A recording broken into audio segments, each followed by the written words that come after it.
स्वागत है आपका मेरे चैनल मूवी एक्सप्लेन स्टूडियो में। कहानी की शुरुआत में हम एक कपल को कार से कहीं जाते हुए देखते हैं और तभी उनका एक्सीडेंट हो जाता है, जिसके बाद हमें 8 साल बाद का सीन दिखाया जाता है जहां हम एक रितु नाम की औरत को देखते हैं। और ये वही औरत है जिसका 8 साल पहले एक्सीडेंट हुआ था। वो अपने बच्चों को स्कूल जाने के लिए घर से बाहर तक छोड़ने आई होती है। फिर बच्चों को बस में बैठाने के बाद वो घर के अंदर जाने लगती है। तभी वो अपनी मेड रीमा को आवाज लगाती है। फिर रीमा के आते ही वो उससे पूछती है कि बच्चों को मैंने बस में बैठाया या तुमने। यानी यहाँ पर हमें पता लग पाता है कि रितु को भूलने की बीमारी है और वो बात बात पर भूल जाया करती है। जिसके बाद रितु ब्रश उठाकर पेंटिंग करने लग जाती है और वो पेंटिंग में कुछ फूल पत्ती वगैरह बनाती है।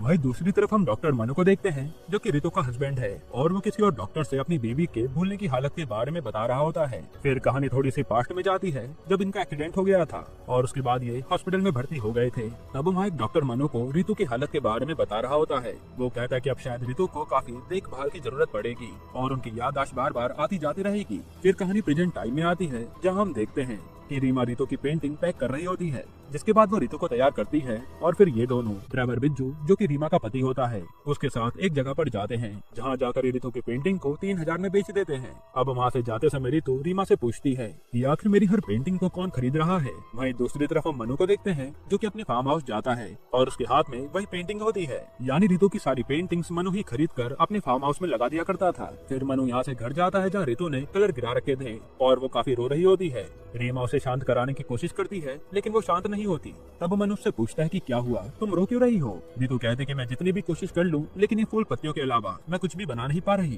तब मनु उसे शांत करवा के नहलाता धुलाता है। फिर हम देखते हैं कि रितु खांसते हुए बाथरूम से बाहर निकलती है। तब मनु कहता है कि क्या तुम फिर से बाथरूम में फिसल गई, मैंने तुम्हें कितनी बार कहा है कि टब में पानी कम भरा करो। ये कहकर वो उसके बाल पोंछने लगता है और दवाई खिलाकर सुला देता है। फिर वो रितु के पेंटिंग रूम में जाकर रितु का फोन उठाता है और उसके फोन में खींची उसकी पेंटिंग की फोटोज को डिलीट कर देता है। अब रात को मनु कमरे में लेटा होता है और वहाँ रितु आती है। वो कहते कि दोनों बच्चे अभी तक सोए नहीं, उन्हें भविष्य में क्या बनना है उसके बारे में डिस्कस करने में लगे हैं और यहाँ ये दोनों ऐसी बातें करते करते सो जाते हैं। अब आधी रात में रितु को कुछ अजीब सी आवाज आती है और वो उठ जाती है। तब मनु की भी आँख खुल जाती है और वो कहता है कि तुमने कोई बुरा सपना देखा होगा। जिस पे रितु कहते कि मुझे तुम्हारी और बच्चों की काफी चिंता होती है क्योंकि जिस इलाके में हम रहते हैं मैंने सुना है यहाँ काफी चोरी वगैरह भी होती है। तब मनु कहता है कि कोई बात नहीं, कल हम सिक्योरिटी अलार्म और कैमरा भी लगवा लेंगे, अब तुम शांति से सो जाओ। फिर अगले सीन में हम रितु और मनु को कहीं घूमते हुए देखते हैं। तब मनु कहता है कि कार में बैठो, फटाफट घर चलना है। रितु पूछती है क्या हुआ, जिसपे मनु कहता है कि सिक्योरिटी अलार्म और कैमरा लगाने वाले आ रहे हैं, कल ये तो बात की थी, भूल गई क्या।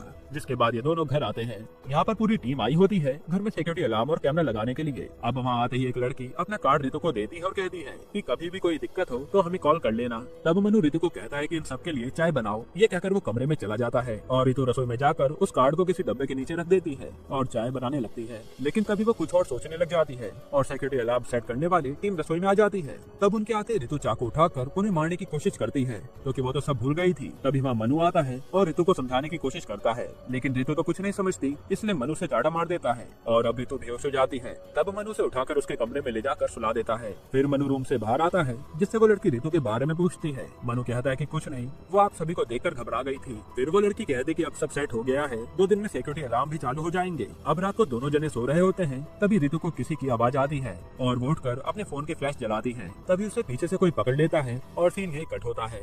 अगले दिन हम मनु को किसी डॉक्टर से दवाई लेते हुए देखते हैं और मनु के सर पर एक चोट का निशान था जिसपे वो पट्टी नहीं बंधवाता। ये कह कर के रितु देखेगी तो डर जाएगी। फिर वो डॉक्टर मनु से कहता है कि आपने पुलिस कंप्लेन करी क्या, जिस पर मनु कहता है कि नहीं, उस चोर ने हमारे घर से कुछ चुराया ही नहीं, फालतू में पुलिस वालों को कंप्लेन करके बात का बतंगड़ क्यों बनाना। जिसके बाद मनु दोपहर में बिज्जू के साथ घर पहुंचता है। तब रितु मनु से पूछती है कि हमारी कार कहाँ है। मनु कहता है कि कुछ नहीं, छोटी सी दिक्कत आ गई थी तो उसे सर्विस पर भेज दिया। फिर रितु पेंटिंग बनाने लगती है और तभी उसे सनफ्लावर टाइप के बगीचों के थॉट्स आते हैं, साथ ही उसका सर दर्द होने लगता है। तब वो कमरे से निकलकर हॉल में आकर बैठ जाती है और टीवी पर न्यूज देखने लगती है जिसमें किसी छाया नाम की लड़की के किडनैप होने की खबर आ रही थी और उस लड़की की फोटो देखते ही रितु को दोबारा से थॉट आने लगते हैं वही सनफ्लावर फूलों के बगीचों के। और उस बगीचे के बीच में छाया खड़ी होती है। उसमें जैसे रितु छाया के पास जाती है तो छाया वहाँ से गायब हो जाती है। तभी रितु की आँख खुलती है और वो रीमा से कहते कि मैंने इस लड़की को कहीं देखा है। फिर रीमा रितु को कॉफी पिलाती है जिसके बाद ये दोनों कुछ ढूंढने लगते हैं। रीमा पूछती है कि वो आपने कहाँ रखा था। रितु कहती कि वो मैंने यहीं रख दिया था, मुझे याद नहीं आ रहा है।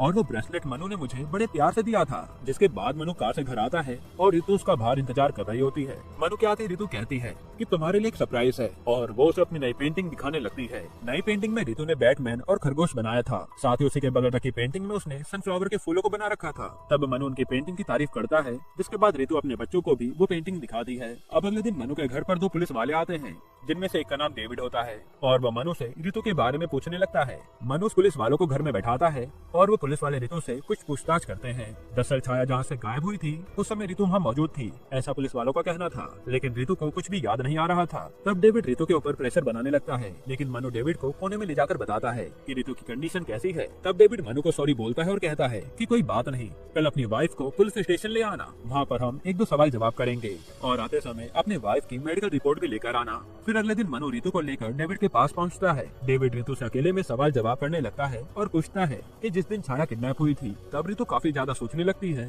और उसे छाया के साथ रीमा की शक्ल दिखाई देती है। ये बात वो डेविड को भी बता देती है कि शायद उसे आखिरी बार मैंने रीमा के साथ देखा था। डेविड पूछता है कि रीमा कौन है, जिस पर रितु बताती है कि वो मेरी मेड है जो कि काफी समय से मेरी देखभाल कर रही है। फिर डेविड रीमा को पूछताछ करने के लिए बुलाता है और रीमा उसे बताती है कि उस दिन तो मैं अपने पति के साथ किसी फंक्शन में जा रखी थी, अगर आपको यकीन नहीं है तो आप मेरे पति से पूछ लो। तब डेविड रीमा के पति बिज्जू से भी थोड़ी बहुत पूछताछ करता है, जिसके बाद डेविड मनु से पूछने लगता है। मनु रितु के कंडीशन के बारे में उसे बताता है कि कैसे रितु जिन्हें लगातार देखती रहती है उसे सिर्फ वही याद रहते हैं। रीमा को भी हमने रितु की देखभाल के लिए रखा था और जब वो किसी को ज्यादा दिन तक नहीं देखती तो उटपटांग कहानी बनाने लगती है और रीमा का नाम भी वो इसी तरीके से लगा रही है। रीमा की इसमें कोई गलती नहीं होगी। ये सब सुनने के बाद डेविड उसे जाने देता है, लेकिन जाने से पहले डेविड कहता है कि कल हम एक साइकोलॉजिस्ट को बुला रहे हैं, तो कल सुबह 10 बजे पहुंच जाना और आज हम आपको जल्दी इसलिए जाने दे रहे हैं क्योंकि आपके बच्चे आने वाले हैं, आपकी बीवी बता रही थी। तब मनु कहता है कि सर हमारे तो कोई बच्चे ही नहीं हैं। रितु बस उन्हें इमेजिन करती रहती है। ये सुनकर डेविड के होश उड़ जाते हैं और एज अ व्यूअर हम भी हैरान हो जाते हैं।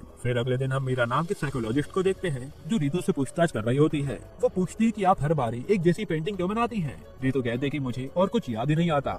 डेविड पूछता है कि आप हर बारी छाया का पीछा क्यों करती थी, जिसपे रितु पूछती है कि मैंने आखिर ऐसा कितनी बार उसका पीछा करा होगा, मुझे बताओ तो। डेविड कहता है कि गिना जाए तो टोटल 7 बारी आप उसका पीछा करते हुए कैमरे में देखी गई हैं, लेकिन रितु अभी भी वही सब कह रही होती है कि मुझे इस बारे में कुछ भी याद नहीं आ रहा। तब डेविड रितु को जाने देता है। इसके बाद मनु और रितु रीमा को लेने जाते हैं। दरअसल रीमा अपने घर चली गई थी क्योंकि रितु ने उसका नाम पुलिस वालों के सामने दे दिया था, जिस चक्कर में रीना को काफी दिक्कतें हुई। तब बिज्जू के सामने मनु रिक्वेस्ट करता है कि रीमा को भेज दो। तब रीमा उनके साथ चलने के लिए तैयार हो जाती है। वहीं दूसरी तरफ पुलिस वालों को एक लाश मिलती है और उस लाश में से रितु का ब्रेसलेट भी मिलता है। अब इधर रितु और रीमा ब्रेसलेट की बात कर ही रहे होते हैं, तभी रितु उसे कार में ढूंढने लगती है और रीमा कहते कि उस दिन हॉस्पिटल से आने के बाद कार सर्विसिंग पर गई थी, क्या पता ब्रेसलेट वहीं छूट गया हो। तब रितु बिज्जू को बुलाती है, जिसके बाद ये तीनों सर्विस सेंटर पहुंच जाते हैं और वहाँ बिज्जू जाकर पता करता है कि इस कार से आपको कुछ मिला तो नहीं था। तो वो सर्विस सेंटर वाले बताते हैं कि ये कार तो यहाँ सर्विसिंग के लिए आई ही नहीं। फिर बिज्जू बाहर खड़े चौकीदार से ब्रेसलेट के बारे में पूछने लगता है। तब वो चौकीदार कहता है कि मुझसे क्या पूछ रहे हो, रितु मैडम से ही पूछ लो। उस दिन कार तो वही ड्राइव कर रही थी, मगर बिज्जू को यकीन नहीं होता कि रितु को ड्राइविंग आती होगी। तब वो चौकीदार उसे कैमरा फुटेज दिखाता है, जिसे देखकर बिज्जू थोड़ा शॉक्ड हो जाता है। अब रात को मनु घर आता है तो रितु उसे पूछती है कि तुमने कार सर्विसिंग के लिए कहाँ दी थी। तब मनु पहले तो झूठ कहता है, लेकिन रितु के चिल्लाने पर मनु सच बताता है कि दरअसल जिस रात चोर आए थे उसने मेरे सर पर काफी जोर से मारा था, इसी वजह से मेरे सर से खून आने लगा और हम दोनों हॉस्पिटल जाने लगे थे, लेकिन रास्ते में ही मैं बेहोश हो गया था। तब कार तुमने ड्राइव करी थी और कार पर खून काफी ज्यादा लग चुका था, इसलिए मैंने किसी छोटी दुकान से अपनी कार वॉश करवा ली थी और ये बात मैं ऑलरेडी तुम्हें 2 बारी बता चुका हूँ, लेकिन तुम हर बार भूल जाती हो। ये सुनने के बाद रितु रोने लगती है और तब मनु से शांत कराकर सुला देता है। अब अगले दिन डेविड अपनी पूरी टीम के साथ मनु के घर पर आता है और रितु से सवाल जवाब करने लगता है, जहाँ रितु हर जवाब में यही कहती है कि मुझे कुछ भी याद नहीं और थोड़ी देर बाद बच्चे आ गए होंगे, ये कहकर वो उठकर चली जाती है। तब डेविड पूछता है कि क्या इनका यही डेली रूटीन है। मनु कहता है हाँ। खैर अब अगले दिन जब रितु उठती है तो उसे अपने शरीर पर काफी सारी चोट के निशान दिखते हैं और बाथरूम से बाहर निकलते हुए वो दोबारा से खांस रही होती है।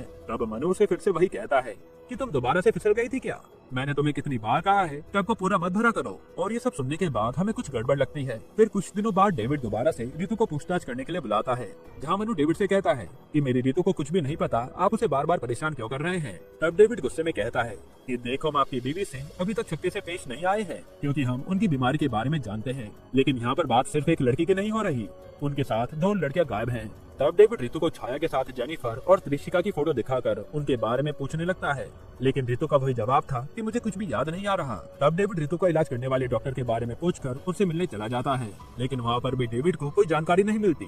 पर हमें इस डॉक्टर के फेस पर थोड़ी सी घबराहट देखने को मिलती है। अगले सीन में मीरा मनु से परमिशन ले रही होती है रितु पर एक थेरेपी करने की, जिससे वो लड़कियों के बारे में पता लगा पाए। इसकी परमिशन मनु दे देता है और फिर मीरा रितु पर थेरेपी शुरू करती है। थेरेपी के दौरान रितु अपने आप को किसी तालाब में डूबते हुए देखती है और घबराते हुए रोने लगती है। तब मीरा थेरेपी बंद कर देती है और मनु से उस तालाब के बारे में पूछती है, जिस पर मनु मना कर देता है कि मुझे कुछ भी नहीं पता। अब एक दिन मीरा रितु के साथ ऐसे ही घूम रही होती है। तब वो रितु के साथ उसी के पास जाती है जहाँ वो पेंटिंग बेचने आती थी। तब मीरा उस आदमी से पूछती है कि रितु की पेंटिंग कौन खरीदता है। वो आदमी कहता है कि इन्हीं के पति तो वो पेंटिंग खरीद लेते हैं। और ये सुनते ही मीरा मनु से मिलने के लिए उसके फार्म हाउस चली जाती है, जहाँ वह मनु से थोड़ी बातचीत करती है और मनु से बताता है कि ये फार्म हाउस मेरे दादाजी का था। साथ ही मीरा वहाँ पर कुछ रेड रोज वाले पेड़ों को भी देखती है, जिनकी अक्सर रितु पेंटिंग्स बनाया करती थी। तब मनु बताता है कि शादी के बाद हम दोनों यहाँ काफी टाइम तक रहे थे, इसलिए शायद रितु इनकी ज्यादा पेंटिंग बनाती है।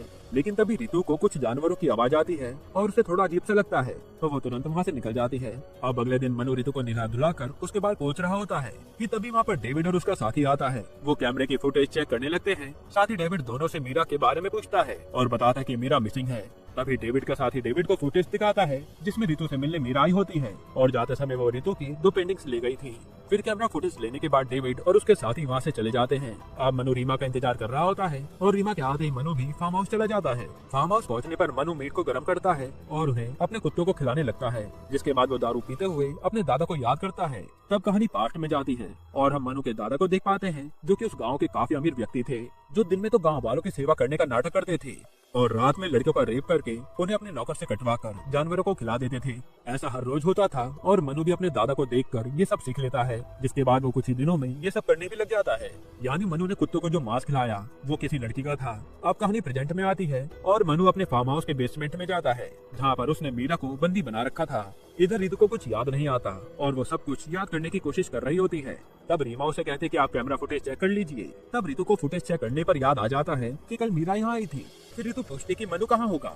रीमा बताते कि साहब तो फार्म हाउस गए हैं। रितु कहते कि तुरंत बिज्जू को बुलाओ, हम फार्म हाउस चल रहे हैं। फिर फार्म हाउस जाते समय रात हो जाती है। उधर मनु को जैसे पता लगता है कि कोई आया है, तो वो लाइट और दरवाजा बंद करके बेसमेंट से बाहर निकलता है और अपने कुत्तों को पिंजरों से निकाल देता है। फिर जाकर दरवाजा खोलता है तो बाहर रितु और रीमा खड़े होते हैं। तब वो उन दोनों को अंदर करके बिज्जू से मिलकर आता हूँ ये कहकर चला जाता है। फिर वो बिज्जू के पास जाने पर उसे बहुत ही बुरी तरीके से मारता है, या यूँ कहें कि खत्म ही कर देता है। और ऐसा करते हुए रितु और रीमा उसे देख लेती है। तब रितु दरवाजे को तोड़ देती है और रीमा को कहती है कि भागो यहाँ से। लेकिन मनु रीमा की गर्दन पकड़कर उसे जमीन में घुसेड़ देता है, जिससे रीमा बेहोश हो जाती है। और ऐसा होते हुए देखकर रितु को उल्टी आ जाती है।